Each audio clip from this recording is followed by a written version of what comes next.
Okay, we begin the lecture on the Sixth Patriarch Platform Sutra.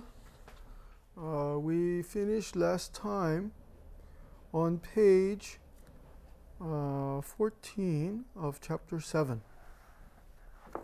Page 14 of chapter 7. That means 7.3. Yeah.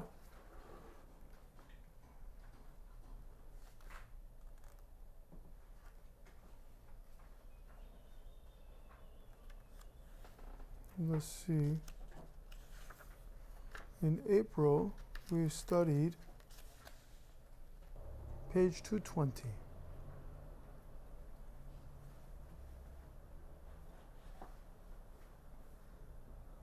So we finish that time. The previous, we went over the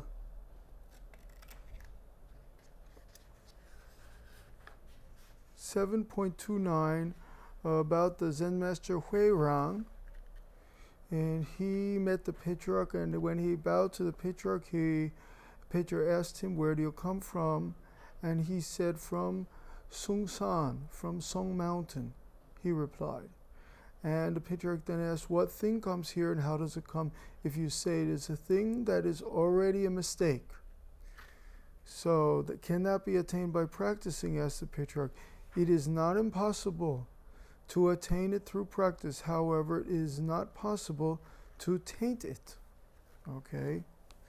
So this is a very important point. This untainted thing that all the Buddhas take care of, we talked about this last time, is just this untainted thing that all the Buddhas take good care of. What is this untainted thing that all the Buddhas take good care of? This is what the Patriarch talked about, and this is what the Huineng said. If you say it as a thing, that's already a mistake. So if you describe it as a thing, it's already a mistake. But can it be attained? And he said it's not impossible to attain it. So you can attain it, but it's not possible to taint it. So you can attain it, but you cannot taint it. There's two interesting words here: attain and taint. What does the word attain mean? Attain means to get it, to awaken to it, to get something from it. But the second word here is similar, but is it to taint? Does anybody know what the word taint means? Taint means to make something impure, to make it dirty, to taint it. So he's saying it's not impossible to attain it through practice. So you can attain it. It is possible to attain it, but it's not possible to taint it. This is a very interesting point. So you can attain it, but you cannot change it. You cannot make it dirty. You cannot make it pure. You cannot change it. It is not even a thing. So how can you taint it? So then the Patriarch said, it's just this untainted thing that all Buddhists take good care of. Of course, it's very difficult to talk about this. As it is for you, so it is for me. The Indian Patriarch prajñā predicted that from among your disciples, one will be like a horse who will trample and kill all the people of this world. And so we talked about that last time already. This was a prediction that in the future, that Nanye Mountain, the school, Nanye Mountain, the teacher known as Nanye Sonsa, he would produce the great Zen Master Majo. This was a prediction. He would produce the Zen Master Majo, would come from his school. So that's why it said, the horse will trample and kill all the people of this world. And the Huineng, he stayed and attended on the Patriarch for 15 years. So you can see in those days people were not so much in a hurry. Once he learned from his teacher, he stayed with his teacher another 15 years. He didn't leave right away. Oh, thank you for your teaching. Bye-bye. See you. He didn't just do that. He learned from his teacher, and for 15 years he attended on him. He was his attendant, meaning when the teacher was thirsty, he brought him something to drink. When the teacher was tired, he prepared his bed. All the things, he took care of him. He followed him for 15 years. This is a kind of devotion that people had in this time. And during this time, his attainment grew deeper. He got more enlightened during the time when he stayed with his teacher, and he attended on him. And afterwards, he established a Zen school on Nanyu Mountain and spread the teaching widely. Upon his death, the posthumous title Zen Master Da Wei was conferred on him by imperial edict. Now, this name Da Wei means great wisdom. Later, much later, there was another Zen master called Da Wei. In the Korean, we say Daehye Sanim. But this was not Daehye Sanim. This was, the name originally was the Huineng or Nanye Sonsa. If you look on the Patriarch's record, it says Nanye Huineng Sonsa. That's because his original name is Huineng. Later, he was named after the mountain where he stayed. In China, it was the custom that when somebody became the Zen master and they lived on a certain mountain, certain place, they are named after that mountain. So if somebody, for example, lived at Haeunsa, Kaya Mountain, they would be called Kaya Songchol. We all know about Songchol Sanim, who stayed on at Haeunsa Temple, but nobody called him Kaya Songchol. But if he was in China, the custom was the master got the name of the mountain. So he would be called like Kaya Songchol. Or if I became master where I live now at Musangsa, on Karyong, I'd be called Karyong Mushim. They call me Karyong Mushim. Hey, Karyong, come over here. You know? So this was the case with this Nam Hui Sonsa. He stayed on the Nam Ye mountain and spread the teaching widely. And he is known as one of the great successors to the Sixth Patriarch. He is known as the heir of the Sixth Patriarch Dharma. And his lineage continued down through China and into Korea. So the first Korean patriarch is who? Do you know? Today you're all Korean, so I must test you. Who is the first Korean Zen patriarch? No. Doi Sonsa.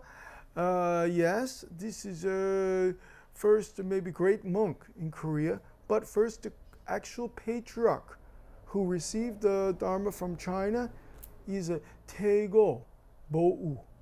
Taego Bo'u Sonsa. He is considered the first patriarch of Korea, Chosa. Taego Bo'u. Of course, the Doi Sonsa was earlier than Taego. But Doi Sonsa is, we don't understand whether he was just what kind of teaching he had. It's not just a Zen, more like a general Buddhism teaching. But the Taego Bo'u Sonsa was the first Zen patriarch of Korea, and he traced his line to this Nan Huineng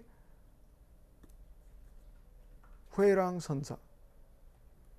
This is how some people, of course, there are people who say that the Sixth Patriarch's Dharma went through earlier. There's not just one way to trace the lineage. But what I learned is from my teacher is the Taego Bo'u Guksa, the first great Korean patriarch who went to China and received the Dharma of China's monks received the Dharma and came back to Korea. Daego. So we see in this chapter 7 of this book, many different masters came and visited the Sixth Patriarch, many different monks, and many of them had the good fortune to meet the great master, like the Huineng, like the Sixth Patriarch. They had the good fortune. They meet him and get enlightenment. And many of them stayed with him for quite some time. They stayed close to him, and they get the benefit of his presence. So we look in this chapter, there are many accounts. The title of this chapter is Temperament and Circumstances. And the many account of how different monks and masters, they came to visit the Sixth Patriarch. And here's another one, the dhyāna master, Yun-Guak of Wing-Ka. He was born of the Thai family, and he studied sutras. He studied in particular Vipassana. All of you know what Vipassana is? Yeah, Vipassana meditation. And he studied Tendai school, and he was reading the Vimalakirti Sutra, and he clearly realized his own mind. Vimalakirti Sutra is, we say, Yumagyong. Yumagyong. He reading the Vimalakirti Sutra, and he attained some awakening. And one day, another disciple of the Patriarch by the name of Unchak happened to pay him a visit, and he noticed that every utterance of his friend, everything he said, was agreed with the sayings of the various patriarchs. So he noticed that what his friend said, everything is just like from the patriarch's book. And he asked him, "May I know the name of the teacher who transmitted the Dharma to you?" And then Yong-Guak said, "I had many teachers to instruct me when I studied the sutras and commentaries, but afterwards it was through reading the Vimalakirti Sutra that I attained the teaching of mind-to-mind school. However, I have not yet had any teacher to verify and confirm my attainment." So what he said was, basically he said, I had many different teachers, but it wasn't until I read the Yumagyong, the Vimalakirti Sutra, that I actually had some awakening. I got some enlightenment when I was reading this Vimalakirti Sutra. Then Unchak, Unchak is the disciple of the Sixth Patriarch, he said to him, before the time of the first Buddha, Bhishmagarajitra Raja, a very difficult name. Before the time of the first Buddha, which means very long time ago, it was possible to dispense with the service of a teacher. But since that time, he who attains enlightenment without the aid and confirmation of a teacher is a natural heretic. Heretic or heretic. What does this mean? This means if you just read a book and say, I got enlightenment reading the book, and you don't go to visit the enlightened master, then you are not really, you are not the one who can say that they are a good teacher. Because it's important, since a long time ago, that the one who attains enlightenment and without the aid of a teacher is that they go and that they have their attainment confirmed. That somebody check that their attainment is valid, that it's a genuine attainment, that it's not just the kind of imagination. So this is a very important point. All of you should really remember this point. I think this is probably the most important thing I ever talk about in the library lecture. That if we think we got enlightenment, whether we read a book or whether we are watching something on the television or whether we take just the walking in the mountain. If we think we got enlightenment, we should first have it checked. We should first meet the master and have it confirmed before we go around saying to people, I got enlightenment. Before we do that, we should have it confirmed by the master. So a natural heretic, would you know what a heretic is? What's a heretic? It's kind of a complicated word, but in my understanding, someone just has some peculiar and not so much authentic understanding of some kind of religious service or. Yes, okay. It means somebody who said they are naturally talented. It's like somebody said, I grew up, when I was a child, I saw God, and I have already experienced the holiness. When you hear this, how do you feel? You're good. You feel good? Many people follow this kind of natural heretic, but we say in Buddhism, this is dangerous. Don't follow the natural heretic, because the natural heretic sometimes cannot distinguish between what is a real experience and what is imaginary experience. Okay? Understand? So the natural heretic sometimes imagine that they get enlightenment, but they cannot understand what is a true enlightenment until they are confirmed by another person. This is why it's important somebody else confirm for you your experience. This is a very basic but very important point. And this is why in the meditation practice, the meditation school, the teacher is very important. The master is more important than anything. If you have a beautiful temple, you have a beautiful place, and you have many good friends, if you don't have a good master, then it's very difficult to find the way of correct meditation. It's easy to get lost because people tend to pat themselves on the back. Oh, you're doing good job. Oh, you're doing well. Like that, you know? Pat yourself on the back. Oh, you're doing fine. You got enlightenment. Yeah, it's wonderful. But how can you really know objectively? How do you know objectively if somebody really attained? Objective is very important. We say in science, we must be objective, not subjective. So this is why, since a long time ago, really great teacher or really great master, they don't say to their student, only study with me, and you'll get enlightened, you'll become wonderful. This is not so good. Better, the really great masters say, after you study with me, go visit other teacher, go visit other master, confirm your attainment. Really make sure. The really good teacher said, now you finish study with me, go to study with other master. Go, or at least have the chance to talk to other masters. Then you'll become really great man or great woman, for that matter. This is a very important point.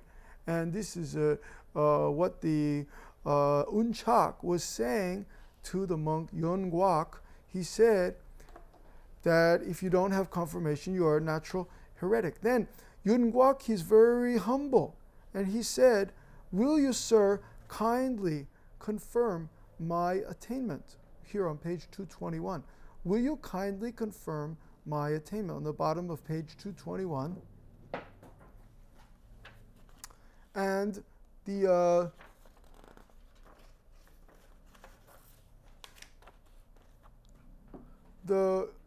Unjak said, my words carry no weight. In Sao Kai, there is the Sixth Patriarch, to whom visitors in great numbers come from all directions, with a common intent of having the Dharma transmitted to them. Should you wish to go there, I shall be pleased to accompany you. So he said, My words are not important. He's not really known very well, Unchak. But if you visit the Sixth Patriarch and you have him confirm your attainment, this is different. This is more, means more. So after they arrived, the Yongguak, he circled the Patriarch 3 times. 3 times he walked around. Sixth Patriarch raised his staff and hit the floor. Then he just stood there without the bowing. He did not bow. He 3 times go around him. Then just stand there. But the Patriarch, he said, as a Buddhist monk, as a Shramana monk, you are the embodiment of 3,000 rules of etiquette and 80,000 minor disciplinary rules. I wonder where you come from and what makes you so arrogant. Why are you so arrogant, he asked. Where you come from? Why are you so arrogant? This question is, you are a Buddhist monk, but you are very arrogant. You're, like that. How can you be like that? But this Yongguak, he said, the great question of life and death is a momentous one. Death may come at any moment. I have no time to waste for ceremony. This is interesting. He said, I don't have any time to bowing. I have no time to bow. Maybe life and death soon finish. Okay? But the Sixth Patriarch, he said, why don't you attain the substance of no birth? Then the problem of death and its coming will not concern you anymore. So, this is a very important point. But Yongguak said, since substance has no birth, the basic problem of death, and when it comes, is solved. Okay, so basically, what they are talking about is the area of no birth and no death. Because if you have birth, then you have life. And if you have life, then you also have death. If you have no birth, then no life, then no death. So everything in this world is made up of opposites. Birth and death. Man, woman. High and low, sky and ground. If you don't have one opposite, you take away one opposite, then the other cannot exist by its own. Are there any questions today?